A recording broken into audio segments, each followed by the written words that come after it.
Hey everyone, welcome back to another video. Now today we are taking a look, yet again, at Sea of Thieves. It's been out for about 7 months now, almost to the day, and so far we've had 3 pretty decent content expansions, plus a lot of smaller ones sprinkled throughout.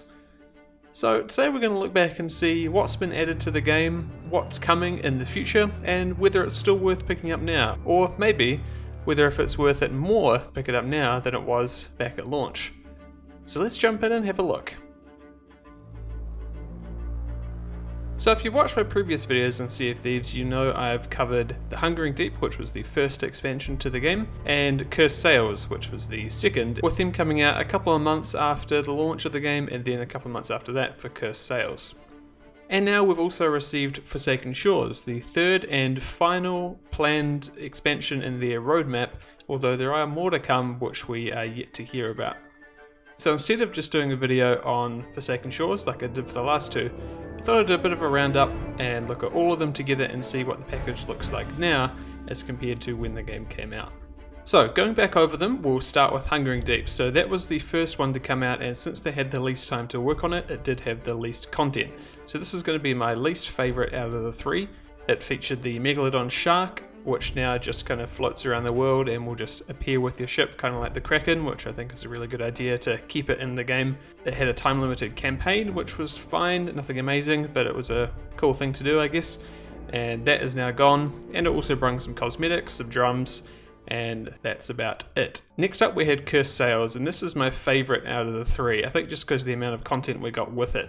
So we got the addition of the skeleton ships, which are now in the world as kind of like a temporary adventure you can go on, kind of like the skeleton forts where you'll see them on the map, and you can go out and choose to face them or not if you go into the area.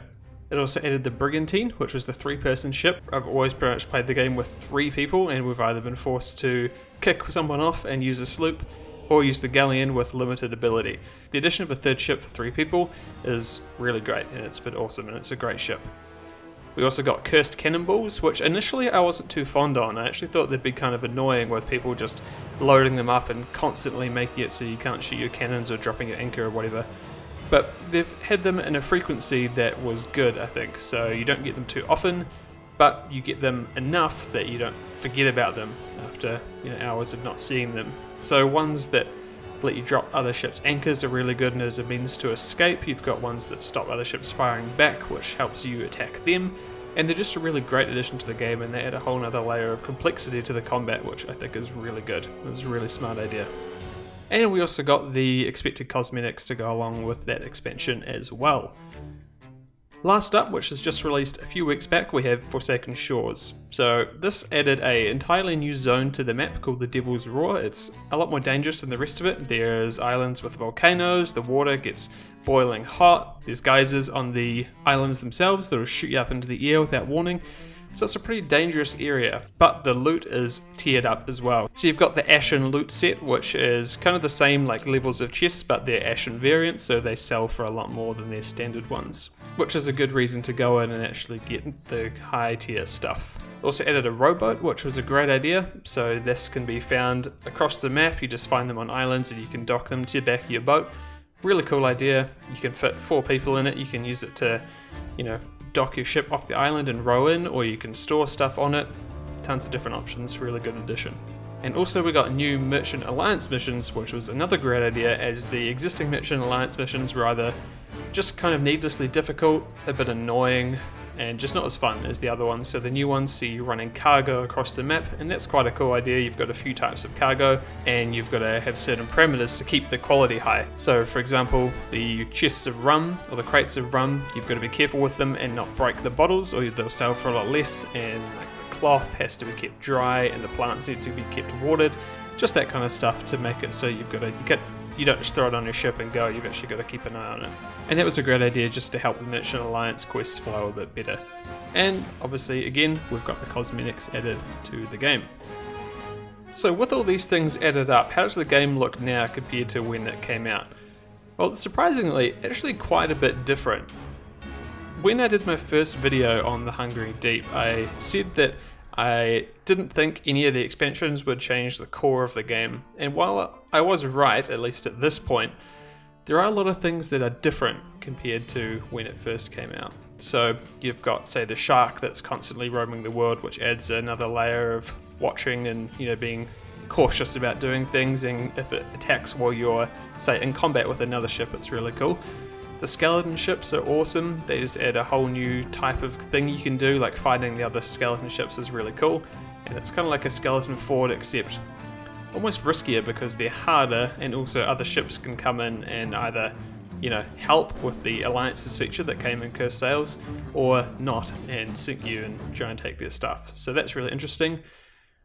The third ship is great, like I said, adds another way for people to play and, you know, spices things up a bit. The Cursed Cannonballs change combat a lot, so you're not just firing normal cannonballs all the time, you're having to look out for things that maybe drop your anchor and try to work with these negatives that may affect you in combat.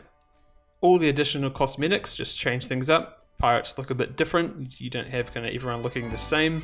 And then obviously the new zone that just came out is a really good addition, although something negative about the new zone is that just in general there's less chance to find other ships on the map, since the map is bigger but the amount of ships per server, as far as I know, is the same. So especially when it first came out, you know, everyone's going to the new zone. If you go around the other part of the map, you're not going to find many people. But just in general now, the map is what, 30% bigger or so. There's a lot less chance to find people just out in the world, which is a bit of a shame. I feel like the server size could be increased a bit, but you know, we'll see about that. And then the rowboats and the new missions are just a nice wee addition as well. So the game does actually look kind of different. There's a lot more things to do, but there's still kind of the same loop, I guess you could call it, where you're doing a fairly small variety of missions to get gold to buy cosmetics, and there's not much else. For example, you still can't customize your ships, although apparently that might be coming soon, as some leaks have told us. You don't have a pirate's hideout, which a lot of people want. There's nothing really to spend your money on except your pirate and making them look different, you know, getting some different equipment and stuff. And as someone who has pretty much nailed down their pirate look and doesn't really want to change it at all, I just find myself with a ton of money and just spending it on random things that I don't really want, but you know, I just feel like I should do something with it. And that's not to say that I need to spend this money on something. Like, I'm perfectly happy playing the game, just, you know, taking down a skeleton ship and turning in chests and stuff is still really satisfying. But it would be good, I think, for them to focus on giving you something to buy with your money instead of just having it sit there. And things to work towards too, like leveling up with the factions is still the same, it's still quite slow, and there's just not a whole lot of reason for me anyway. I don't feel like I need to get to Pirate Legend at all. As far as I've heard and seen, it's just kind of more of the same, just with maybe some more money and more glowy clothes and glowing ship accents and stuff like that. So I'd like to see a lot more cosmetics in the future for the ships specifically. Ship customization would be great, and maybe a hideout, yeah, other cool things you can spend your money on. Personal island would be quite cool. You know, just something that gives you something to work towards. But my opinion on the game is still the same. I still think it's a really great co-op game. It's still one of the best co-op games I've played. And, you know, just looking at it, I still play it. You know, like, it's been out for 7 months. There's a lot of games that I wouldn't play for 7 days after I bought it, you know, if they don't keep me. But something about Sea of Thieves just keeps me coming back. You know, normally playing it at least once a week, but not by myself. I'm always playing it with people. So if you're looking to get the game still and haven't got it, make sure you've got people to play with. Otherwise the game is definitely nowhere near as good as if you've got a crew. Even one other person will increase your enjoyment drastically. And the more the better until you get up to 4, obviously. So as for the value proposition of the game now, it's an interesting situation because there is no doubt more content and the game is better than when it first launched. There's more stuff to do, there's more things in the world feels more alive. There's some other things I forgot to mention, like little sea outposts and people on islands that just make the world feel like it's breathing and living more. But it's not hugely different. You know, it's still Sea of Thieves. If someone played it then and played it now, they're still going to be, oh yeah, it's Sea of Thieves with some more stuff. So if you didn't like it then, you're probably not going to change your mind. Something else to keep in mind too is that, as far as I know anyway, on the Microsoft Store, the game is the same price as it launched. So in Canadian dollars, which is what I'm viewing it as, it was 79 Canadian dollars on launch, and looking at it today, as I'm recording this, it's still $79. Now that's not to say you might not find it cheaper at like Best Buy or Walmart or Amazon or whatever, but still $79, I feel is kind of steep 7 months after it's come out. I would have expected to see maybe a bit of a discount there. And, you know, maybe it goes on sale here and there, but the base price still looks to be the same. But in saying that, the Xbox Game Pass is still great value. $15 or $10, depending on where you live, per month is a great value proposition, even just for Sea of Thieves. Like, if you just play Sea of Thieves and you know, play a game for a few months, you just buy the Game Pass for 3 months, and you might even be able to get a trial. They quite often do the trial if you've never signed up for it. So you get a 14-day trial, maybe you pay 3 months, you paid $30, and you know, you could have bought the game for $80 and played it for the same length. So I think the Game Pass is really good value, and it's even better value if you use it for other games, and there's actually a decent amount of games on there, like Fallout 4, Oblivion, a ton of indie games, Halo, like there's a lot of games there, and you definitely get your value. Like, I can easily see someone buying an Xbox and just buying the Game Pass, and easily having enough games and things to do, and not needing to buy full releases anymore, and just play the Game Pass. So it's an interesting decision. Would I recommend Sea of Thieves now, 7 months later? I would, for sure. If you are still interested in a co-op game, it's still really fun, but the core game is not much different. So if you're still kind of thinking you don't really enjoy the core of it, I would say keep your opinion the same. It's probably not going to be changed that much. Now, looking forward, there is going to be new content that's coming. We don't really know what yet. Apparently we're going to hear about it kind of soon, but nothing as of today. I'm recording this on October the 21st. This video is going live a bit later, so if there's been any new information, I'll try and add it in somewhere. But there are going to be more expansions, we just don't know what or when, so I'll just hold judgment on that because we don't know what it's going to be. But I do need to commend the developers. They're constantly giving weekly developer updates, and I think they've missed a week.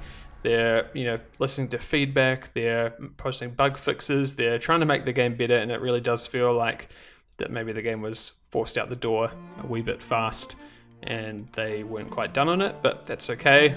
I mean, it's not, but you know, it's in the past, so the game's out. But they do, honestly, the developers feel like they are trying to make the game as best it can be, and I can definitely respect that. And they've done a great job so far, so I'm really looking forward to seeing what's coming in the future.